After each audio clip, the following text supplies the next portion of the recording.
Tu crois que tout va bien? Tu te sens fatigué dès le réveil. Ton cœur s'emballe sans raison. Tu t'énerves pour rien.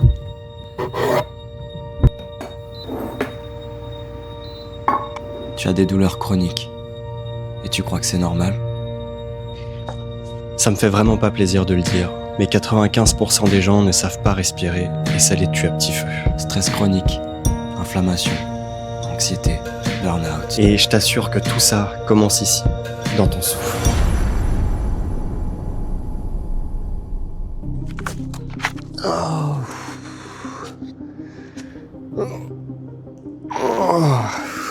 Salut, bienvenue chez moi. Peut-être que tu me diras que ce n'est pas ton cas et je serai très heureux pour toi. Mais pour la plupart des gens qui vont regarder cette vidéo, leur respiration, c'est juste un mouvement autonome sur lequel ils ne posent plus du tout d'attention. Et c'est dans l'ignorance la plus totale qu'ils se coupent de l'outil le plus puissant que la nature ait pu leur donner. Et ça, depuis l'entité unicellulaire jusqu'à l'être complexe qu'ils sont devenus. Le souffle, les échanges gazeux qui sont à l'intérieur, sont là, nous suivent depuis le départ. C'est en quelque sorte l'expression de notre première identité. Et ça dit une chose cruciale, c'est que notre souffle contient toute notre histoire. Concrètement, ça veut dire quoi? Ça veut dire que si tu agis sur ton souffle, tu agis sur ton histoire. Et donc, toutes les choses que tu as figées, cristallisées, tu vas pouvoir les remettre en mouvement. Tu vas pouvoir réveiller les ressources dont tu as besoin pour effectuer les changements auxquels tu aspires tant, et donc te transformer durablement. Donc la respiration, c'est un vecteur direct vers des états d'être sereins, paisibles, non pas parce que c'est l'outil qui vous permet d'atteindre ces états d'être, mais parce qu'il vous aide à réinstaller les conditions intérieures qui vous permettent de manifester ces sentiments-là.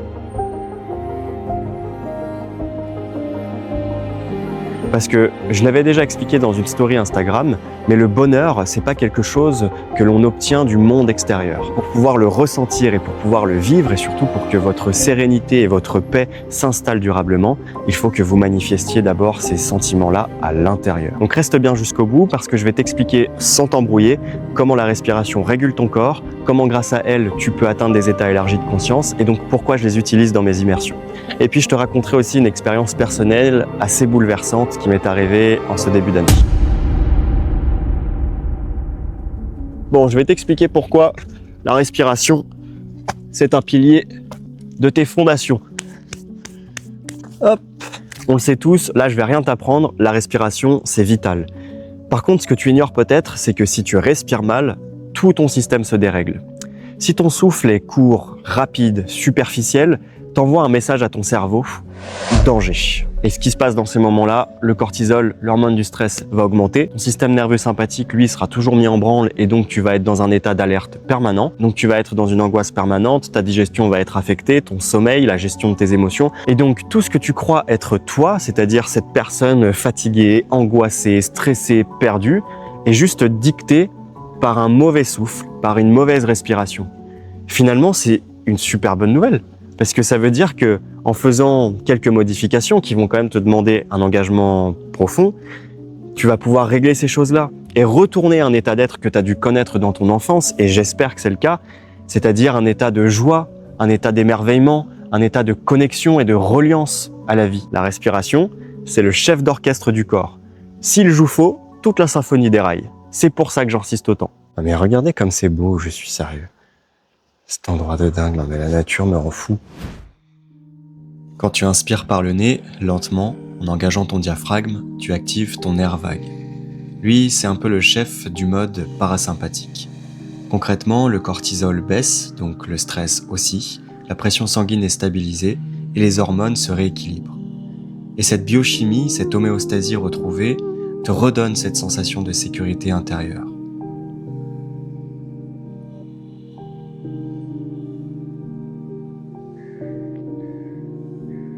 Il y a une étude de 2020, que je vous afficherai quelque part, qui prouve que réduire ses cycles respiratoires par minute à 6, c'est-à-dire une inspiration de 5 secondes et une expiration de 5 secondes, permet d'augmenter la variabilité cardiaque, qui est un marqueur clé de la résilience émotionnelle. Et il y a une autre étude encore, que je vous affiche aussi quelque part, qui elle montre qu'une respiration nasale, un souffle nasal, permet de synchroniser les zones du cerveau liées à la mémoire et à la clarté mentale. Donc un souffle lent et profond clarifie le mental, apaise l'esprit. Et qui dit esprit apaisé, qui dit esprit allégé, dit possibilité de ressentir plus de joie, plus de bonheur, plus de sérénité. Et donc, d'entamer les transformations que vous aimeriez mettre en place. Le souffle, en fait, c'est la langue du corps qui permet de sortir du mode survie ou d'y rentrer. Initialement, je vous aurais parlé de ça en face cam, mais on a une image assez féerique, assez magique à l'instant. On a une vue sur les daims des mâles avec des énormes cornes, c'est juste magnifique. Et je vais en profiter pour vous parler d'une des applications du souffle, c'est-à-dire son utilité pour atteindre des états élargis de conscience. Parce que le souffle a cette caractéristique unique d'être à la fois automatique et en même temps volontaire. C'est-à-dire que si on veut le prendre en main, pour lui donner un rythme particulier, un volume, une profondeur particulière, on le peut. Ça fait donc du souffle une sorte de pont entre le monde de la matière et le monde subtil. Un pont entre le connu et l'inconnu. Un pont entre notre corps et notre conscience. Et moi aussi, j'ai cru que comme tout le monde, respirer, c'était juste une condition qui faisait de moi un être humain et c'est tout. Jusqu'au jour où j'ai participé à une vraie session de breathwork, donc de travail respiratoire intense. Évidemment, avant ça, je m'y suis intéressé, j'ai pas été plongé tout de suite là-dedans. Et où là, j'ai vécu une expérience vraiment particulière. Et j'ai envie de vous la raconter en voix off, avec 2-3 images pour que vous puissiez imaginer ce que j'ai ressenti et ce que j'ai vu, surtout. C'était en janvier 2025, lors d'un stage de 2 jours organisé par mon ami Borvo, voyageur de la conscience, sur YouTube, sur un thème fascinant, les sorties hors du corps, ou plus communément appelé le voyage astral. Habituellement, je l'assistais avec un autre ami, Aresh, on gérait la logistique et parfois on animait quelques ateliers parce que nous aussi, nous pratiquons ces explorations.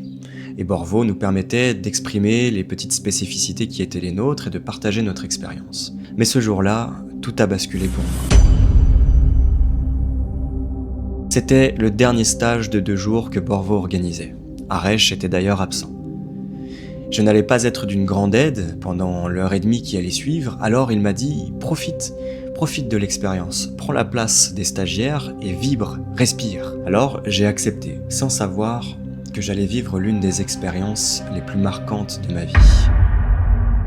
La session commence, intense, rythmée par des musiques ethniques. J'y vais à fond, pas de demi-mesure, et pendant 40-50 minutes, je martèle mon souffle sans relâche. Quand je reprends un rythme normal, ce n'est que pour 15 secondes avant de replonger. Les premières sensations classiques arrivent. Fourmillement, engourdissement, contraction musculaire involontaire. Puis mes yeux fermés commencent à vibrer, des mouvements rapides, comme dans un état de rêve. Et là, je sens que je quitte la surface.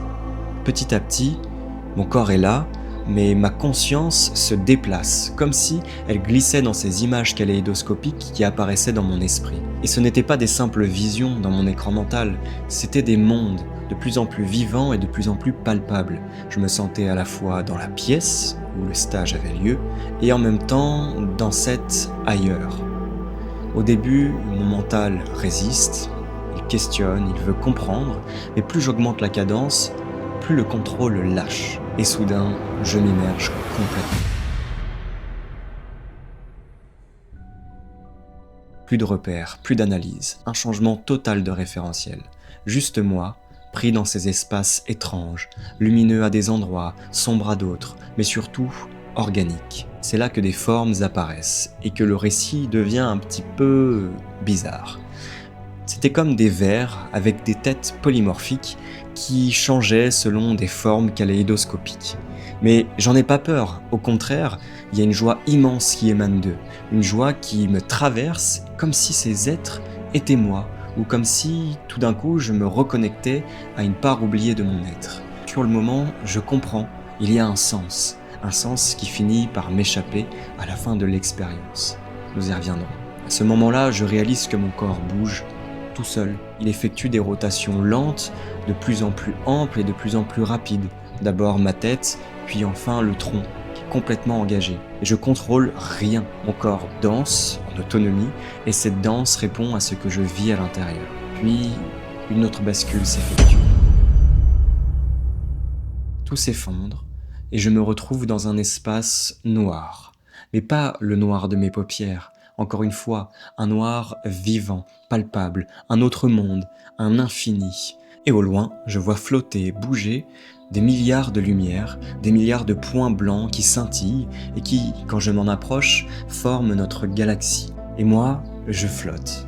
Comme à des millions de kilomètres, je l'observe. Je ressens une nostalgie profonde, une mélancolie douce, mais en même temps une tristesse déchirante. Parce qu'à cet instant, je sais que je suis lié à tout ça. Je sais que je suis cette immensité, cette essence universelle, et pourtant dans mon quotidien, je m'en sens séparé. Et sans que je contrôle rien, je finis par pleurer. Des larmes de manque et en même temps de gratitude, parce que je touche ne serait-ce qu'un instant ce qui me semble vrai, ce qui me semble éternel, ce qui me semble être moi, mais dans ma dimension la plus collective qui soit, et la plus reliée. Et puis, la transe redescend. Mes larmes se transforment en rire, un rire béat, traversé d'amour et de reconnaissance. Je ressens que tout a un sens, que tout est juste. Mais quand la session s'achève définitivement, je suis incapable d'en parler. C'est inexprimable. Pendant 2 jours, je garde ça pour moi. Il a fallu que Borvo me dise « Écoute, t'as pas lâché un mot depuis que tu as fait cette session. Est-ce que tu as quelque chose à raconter ou pas du tout ?» Alors je lui ai expliqué que dans l'espace où j'ai vécu cette expérience, il y avait une cohérence, il y avait un début, une fin, un départ, un arrêt, un message limpide, et ma conscience qui baignait dans ce nouveau référentiel comprenait naturellement ce qui se jouait.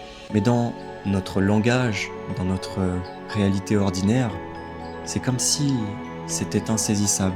La seule chose qui me restait, et c'est peut-être le plus important au-delà du contenu visuel, c'est les sensations, les émotions, cette liberté, ce sentiment d'infini et cette phrase qui résonne encore en moi et qui m'a aidé, qui m'a soutenu dans cette période, parce qu'à ce moment-là, je traversais une tempête.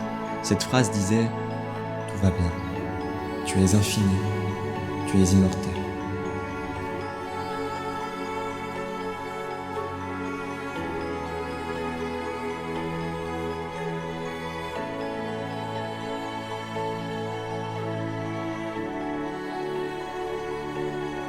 Après cette expérience, j'ai moi-même accompagné des gens à vivre des états de transe au travers de respiration.